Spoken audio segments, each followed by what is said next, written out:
Oke, silakan untuk bertanya. Boleh langsung, boleh di chat, nggak apa-apa. Kalau malu, boleh di chat, diketik di situ, di kolom chat. Pak, saya ingin bertanya. Oke, silakan. Eh, eh, Mas Rehan, ya. saya Silakan, Mas Reni Rehan. dari Angkatan 20. Kepada Ibu Yuke, saya ingin bertanya tentang ide desain daripada Soekarno. Mengapa dia itu mencoba untuk membuat patung-patung yang bergaya ke arah orang-orang kecil atau petani atau orang, ya, maksudnya orang-orang kelas bawah lah pada waktu itu. Kenapa tidak membuat sesuatu yang modern atau yang megah? Nah, kan katanya Indonesia ingin membuat wajah baru dengan membawa hal-hal modern. Nah, jadi kenapa desain-desain atau patung-patung ini mengangkat kembali tema-tema seperti kalau Indonesia itu adalah negara yang masyarakatnya rendah, masyarakatnya orang-orang kelas bawah atau orang wong-wong ciri, bukan orang-orang yang berkelas atas atau yang terdidik. Mungkin Ah, itu dari saya. Ya, oke, terima kasih makasih. Rehan. Ini menarik nih ya, Mbak Yuke. Kenapa Ya, kok yang ditampilin sosok-sosok wong cilik gitu, orang-orang kecil? Katanya ya, mau modern katanya. ya. Silakan Mbak Yuke.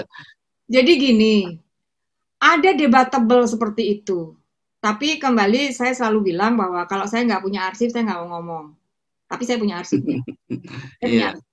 Jadi pidato Bung Karno ketika meresmikan patung Tugu Pahlawan. Tugu Pahlawan itu diresmikan tahun 64. Tugu Pahlawan itu patung tani itu loh. Oh iya iya iya, iya. Patung tani yang ada Ah, ibu dan uh, sama sosok petani yang bawa senjata. itu namanya Tugu Pahlawan ya, bukan patung Patani Ya, ya, Mbak Yuke? Tugu Pahlawan ya. Oh, sama kayak patung Pancoran ya. Aslinya itu kan Dirgantara ya. Ya, jadi ini nama yang sebenarnya itu. Ya. Di dalam Hmm. pidatonya itu Bung Karno bilang, saya mau meresmikan patung ini dan saya sengaja melintas pagar. Saya ajak seniman luar negeri, yang mana dari Rusia, seorang seniman dan putranya, jadi pasangan anak dan bapak, sebagai arsitek dan sebagai senimannya, Otto Maniser, untuk membuat sebuah karya patung yang didedikasikan bagi Indonesia sebagai persahabatan Rusia dan Indonesia. Saya yang membuat sketsanya, Bung Karno gitu. Berarti kan keinginan Bung Karno sendiri. Mengapa saya tidak minta seniman Indonesia yang sudah bisa membuat patung selamat datang? Tidak, dijawab sendiri. Saya melihat bahwa kesempatan berkolaborasi, mungkin gitu ya, memasukkan seniman luar ke Indonesia itu juga sebuah persahabatan, menghargai si yang diajak tadi. Sama seperti Liberty, itu juga pematung dari Prancis, bukan dari Amerika. Jadi Bung Karno memberikan persepsi tentang kolaborasi internasional ya. Ada juga yang menanyakan, mengapa mesti orang kecil yang disampaikan di situ? Oh iya, saya tidak ingin membuat patung-patung orang besar, jenderal-jenderal seperti negara lain. Karena orang kecil inilah pahlawannya Indonesia. Wah, luar biasa ini ya. Indonesia bisa disebut karena mereka yang bergerak. Jadi saya ingin memuliakan peran orang kecil itu di mata dunia. Ya kan yang membuat orang asing. Mereka belajar bagaimana Indonesia itu bisa rigid ya antara perempuan dan lakinya. Yang satu memanggul senjata, yang satu nyiapin makanannya, kan memberikan support-support demikian kan. Si anak dan bapak seniman dari Rusia ini riset sekitar 3 bulan di daerah dan dia melihat suasana seperti itu di Indonesia.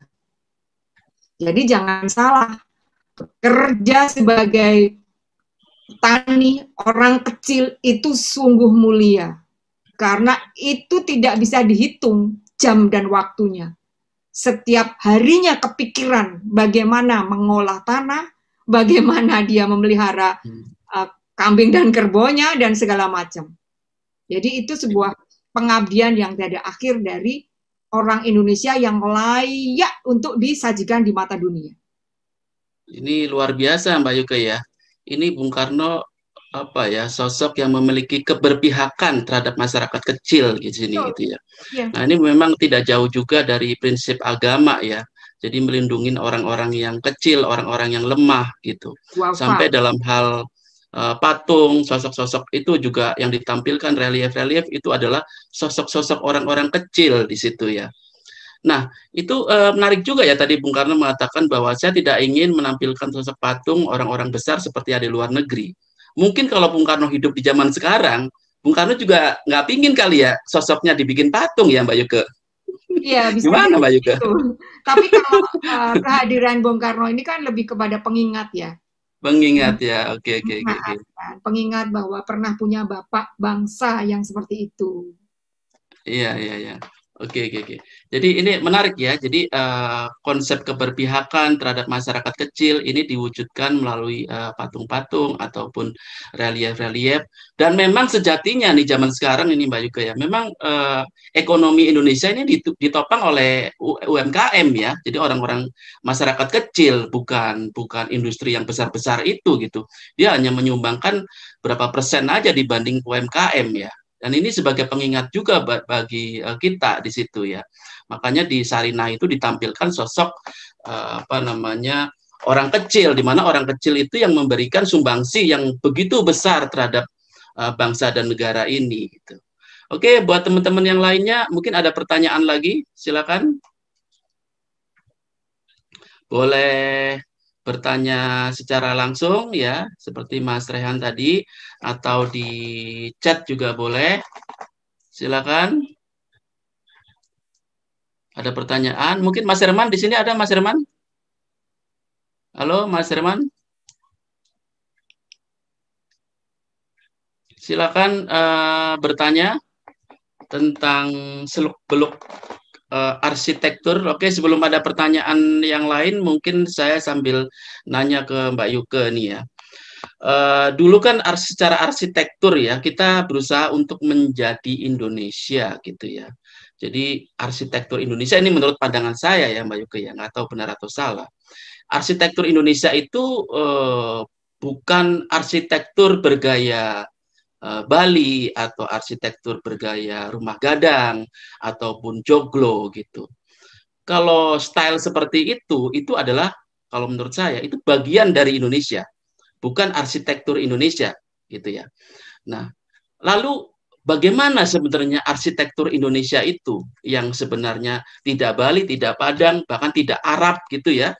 Itu konsepnya seperti apa ini arsitektur Indonesia ini, Mbak Yuke? Ya, kalau pandangan yang ditinggalkan oleh Bung Karno ya, karya arsitektur yang ditinggalkan Bung Karno itu mungkin bisa jadi referensi ya. Bahwa Bung Karno hadir di era modern. Ketika arsitektur modern itu merambah dunia.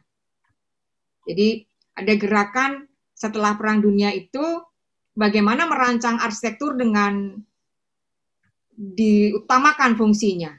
Jadi bentuknya kubus, sederhana karena fungsinya yang dimaksimalkan. Gerakan seperti itu adalah salah satu gerakan rasional ya, bahwa untuk membuat karya arsitektur yang demikian rumit seperti sebelumnya itu pasti membutuhkan perjuangan dan dana yang tidak sedikit. Sementara pasca perang itu membutuhkan fasilitas yang rusak itu harus segera dibangun. Kembali ke Indonesia, Bung Karno melihat arsitektur daerah tentu ya, karena beliau kan juga berkelana sejak muda, bahkan dibuang di setiap pulau. Jadi Bung Karno melihat arsitektur daerah itu udah pasti. Bahkan ada tinggalan sketsa Bung Karno di daerah Ende. Beliau menggambar sketsa arsitektur daerah. Dan beliau sekolah di ITB, yang mana di jurusan beliau itu juga diajarin menggambar arsitektur. Jadi Bung Karno ini berperan sebagai arsitek juga, punya biro arsitek juga. Sehingga yang ditampilkan Bung Karno di dalam rancangannya adalah bangunan arsitektur modern yang mana tidak ber-AC. Seperti contoh Gedung Pola. Tropis ya? Berarti Tropis. konsep tropis ya, Mbak Yuke ya? Ya, menanggapi merespon iklim. Nah, itu kalau konsep tropis ini, apakah dia akan dalam tanda kutip lekang sepanjang zaman? Kan udara makin lama makin panas atau gimana gitu. Itu gimana Mbak Yuke? Nah, ini adalah tantangan buat arsitek dan para pengusaha bangunan. Bagaimana dia bisa mensirkulasikan udara yang di bumi yang mungkin tidak akan bertambah tadi ya, konstan kan, tadi hanya sistem tadi kan dibuat oleh satu intervensi ya dari desain ya. Jadi bagaimana material itu berkembang untuk merespon itu. Bagaimana desain itu diselaraskan dengan kepentingan-kepentingan iklim tadi. Iya. Ini tantangan buat arsitek yang baru ya. Iya. Menarik ini Mbak Yuke. Saya lihat juga kayak arsitektur Masjid Istiqlal gitu. Itu kan banyak ya ventilasi udaranya ya. Berbeda sekali dengan arsitektur masjid di Turki gitu ya. Itu rata-rata rapat-rapat semua gitu. Dingin ya, Mas mungkin, di sana. Iya, karena dingin di sana ya. Jadi memang sengaja dibikin rapat seperti itu gitu ya. Jadi kalau di kita cuacanya tidak dingin, alamnya tropis, jadi memang sengaja dibuat udara-udara itu biar bisa masuk ya. Cuman yang nggak ngerti saya sendiri kenapa ya orang-orang itu dari konsep arsitektur awalnya adalah seperti itu tanpa AC, kemudian ditambahin AC, itu kenapa bisa begitu ya, Mbak Yuke ya? Kalau untuk kasus Masjid Istiqlal, saya mungkin bisa cerita sedikit. Iya. Jadi pada saat sebelum renovasi ini, itu Masjid Istiqlal itu dioptimalkan untuk para mitranya. Banyak yang berkantor di situ, terus menyekat-nyekat ruangan, dan mereka butuh udara segar. Jadi ditambahin AC, AC-nya ditaruh di indoor tapi koridor di dalam, sehingga menjadi panas kalau kita lewat di dalamnya. Jadi berubah fungsi ya sebenarnya dari awalnya ya. Jadi ada perubahan fungsi itu yang membuat kerusakan kualitas ruang. Termasuk kalau hotel Indonesia itu pakai, kalau hotel sih pakai AC ya, Mbak Yuke ya. Tapi dia punya bukaan Mas, jadi bisa dibuka. Oh ada ya? Kan dia langsung ke koridor luarnya kan teras itu. Iya. Langsung di luar. Oke. Dan Bung Karno itu menurut catatan nggak senang dingin, nggak kuat. Oh iya. Karena ini ya kita orang tropis ya. Ya. Tropis, cuacanya juga hujan dan panas. Ini menurut cerita juga saya pernah baca di buku sejarah ya, bahwa orang-orang Belanda itu dulu ketika datang ke Indonesia itu gampang terkena penyakit. Jadi kalau dia tidur di dalam rumah gitu, itu pintunya nggak boleh dibuka gitu. Kalau pintunya dibuka, itu penyakit gampang masuk, dan orang Belanda itu ketika awal-awal datang masuk ke Indonesia, itu banyak meninggal karena gara-gara ngebuka pintu jendela gitu. Gimana tuh Mbak Yuke? Sebenarnya mungkin penalarannya bukan demikian ya, karena mungkin banyak wabah-wabah penyakit tropis yang mungkin dia rentan. Kalau orang Indonesia kan mungkin nggak cocok ya. Mungkin daya tahan tubuhnya sudah terbuat ya. Iya. Oke. Nah ini menarik ya. Berarti kita harus menyesuaikan kondisi lingkungan kita gitu. Jadi jangan apa-apa, termasuk ini ya, jangan apa-apa tadi kalau dari sisi kebudayaan kita impor. Impor. Itu belum cocok ya dengan kita ya. Bukan begitu ya, Mbak Yuke ya? Ya, dan gerakan berdikari itu oleh Bung Karno kan digalakkan. Termasuk di Sarinah ini, di dalam buku Sarinah. Jadi ada mimpi Bung Karno seperti ini. Saya mengharapkan dalam satu kampung atau dalam satu tetangga bertetangga itu memiliki produk yang berbeda supaya dia bisa saling mengisi.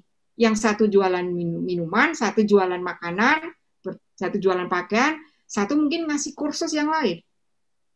Jadi dalam satu tempat itu terjadi hubungan timbal balik yang akan murah, saling mendukung. Kalau kita kan tidak, tetangga jualan somai, kita jualan somai juga. Saing. Kalau dia jualan somai, saya jualan bungkusnya. Harusnya gitu. Iya, betul-betul. Saling mengisi ya. Saling mengisi. Oke, kembali ke patung tadi ya, yang relief temuan patung di Sarinah ya. Ini kenapa ya Mbak Yuke ya? Kenapa waktu itu memang dikubur gitu ya? Alasannya apa ya waktu itu ya? Kenapa kok bisa dikubur ya? Sebenarnya bukan dikubur. Oh, di apa itu? Dia berada di lantai yang tetap karena nggak mungkin dipindah kalau panjang 17 meter itu nggak mungkin dipindah. Ditutupin gitulah ya. Kenapa ditutupin sekian puluh tahun gitu? Itu adalah semacam policy perusahaan yang mungkin mengoptimalkan square dari ruang rentalnya. Ya, ada hal-hal yang harus di-layout kembali untuk kepentingan itu. Termasuk di dalam Sarinah ini kan mukanya atau parasnya berubah-ubah. Ada lebih dari 5 kali perubahan itu. Yang pertama seperti itu, kemudian ada lagi tambah fasad baru, ada tambahan sampai ada berundak-undak, sampai akhirnya ada kayak lengkungan gitu. Iya. Itu juga menurut pandangan saya itu adalah mengikuti pola bisnis. Karena anchor tenant itu punya gawe. Anchor tenantnya mendikte. Misalnya saya taruh badut. Badut itu berapa tahun bertender di sana? 3 nah, nanti tahun. Kalau ada yang baru, si tenant ini bisa mendikte nggak nih, Bu? Ya, kita harapkan tidak. Kita harapkan tidak. Karena upaya untuk memberikan marwah kepada gedung tinggalan Bung Karno ini sudah menjadi policy dari Pak Menteri ya. Jadi Pak Menteri BUMN sudah sounding bahwa mengembalikan marwah itu.